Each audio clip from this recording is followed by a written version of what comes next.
Samantala, kabi-kabila na ang masasayang aktibidad at patimpalak bilang pagpupugay kay Senyor Santo Niño 2 araw bago ang Sinulog Grand Parade sa Cebu ngayong linggo. At mula sa Cebu, saksi si Teresa Andrada. Palakpak at hiyawan ang sumalubong sa mga contestant ng Sinulog Queen sa Cebu City Sports Complex ngayong gabi. Ang mga kalahok ng patimpalak kinatawan ng 42 dancing contingent na kasali sa Grand Festival sa araw ng linggo.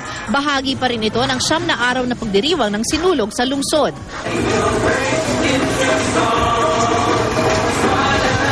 Kanina naabutan naming abala sa pag-iensayo ang grupong ito para sa kanilang pagtatanghal sa linggo. Tinatapos na rin ang pag-ayos ng entablado sa Cebu City Sports Complex na pagdarausan ng pagtatanghal. Ayon sa Sinulog Foundation, organizer ng festival, 10 oras na non-stop sayawan daw ang asahan ng milyon-milyong manonood ng Sinulog Grand Festival. So at exactly 9 o'clock, right after the Mass, kasi yung Mass natin will start at 8 in the morning, right after the Mass, the mayor will declare the Sinulog 2013 open. So after the declaration, they will start moving in a carousel movement. 6.1 kilometers ang haba ng rutang iikutan ng mga kalahok. Itinuturing na isang international event ang Sinulog, kaya naman dinarayo ito ng mga turista, mapadayuhan o lokal. At ngayong taon, 4 na milyon daw ang inaasahang manonood sa Sinulog, doble sa nakaraang taon. Mamayang madaling araw magkakaroon na ng fluvial procession ng imahe ng Santo Niño.